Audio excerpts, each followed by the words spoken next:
क्या दान करने से वस्तु घटती है। एक राजा बड़े धर्मात्मा और दयालु थे, किंतु उनसे भूल से कोई एक पाप हो गया था। जब उनकी मृत्यु हो गई तब उन्हें लेने यमराज के यमदूत आए। यमदूतों ने राजा को कोई कष्ट नहीं दिया। यमराज ने उन्हें इतना ही कहा था कि वह राजा को आदरपूर्वक नरकों के पास से आने वाले रास्ते से ले आवे। राजा की भूल से जो पाप हुआ था उसका इतना ही दंड था। यमराज के दूत राजा को लेकर जब नरकों के पास पहुंचे तो नरक में पड़े प्राणियों के चीखने चिल्लाने रोने का शब्द सुनकर राजा का हृदय घबरा उठा। वे वहां से जल्दी जल्दी जाने लगे।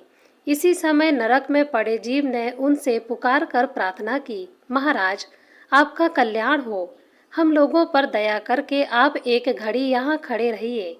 आपके शरीर से लगकर जो हवा यहाँ आती है उसके लगने से हम लोगों की जलन और पीड़ा एकदम दूर हो जाती है। हमें इससे बड़ा सुख मिल रहा है। राजा ने उन नरकवासी जीव की प्रार्थना सुनकर कहा, मित्रों, यदि मेरे यहाँ खड़े रहने से आप लोगों को सुख मिलता है तो मैं पत्थर की भांति अचल होकर यहीं खड़ा रहूँगा। मुझे यहाँ से अब आगे नहीं जाना है। यमदूतों ने राजा से कहा, आप तो धर्मात्मा हैं, आपके खड़े होने का यह स्थान नहीं है। आपके लिए तो स्वर्ग में बहुत उत्तम स्थान बनाया गया है। यह तो पापी जीव के रहने का स्थान है। यहाँ से आप झटपट चलिए। राजा ने कहा, मुझे स्वर्ग नहीं चाहिए। भूखे प्यासे रहना और नरक की आग में जलते रहना मुझे बहुत अच्छा लगेगा। यदि अकेले मेरे दुख उठाने से इन सब लोगों को सुख मिले, प्राणियों की रक्षा करने और उन्हें सुखी करने में जो सुख है वैसा सुख तो स्वर्ग या ब्रह्मलोक में भी नहीं है। इस समय वहां धर्मराज तथा इंद्र आए।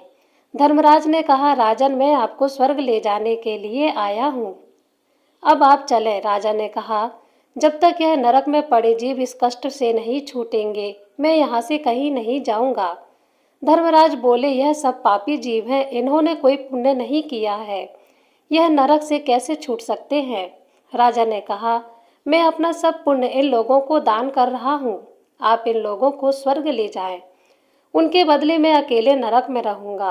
राजा की बात सुनकर देवराज इंद्र ने कहा, आपके पुण्य को पाकर नरक के प्राणी दुखों से छूट गए हैं। देखिए, यह लोग अब स्वर्ग जा रहे हैं, अब आप भी स्वर्ग चलिए।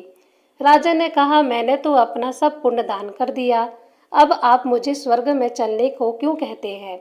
देवराज हंसकर बोले, दान करने से वस्तु घटती नहीं, बढ़ जाती है। आपने इतने पुण्य का दान किया, यह दान उन सब से बड़ा पुण्य हो गया। अब आप हमारे साथ पधारें। दुखी प्राणियों पर दया करने से यह नरेश अनंत काल तक स्वर्ग का सुख भोगते रहे।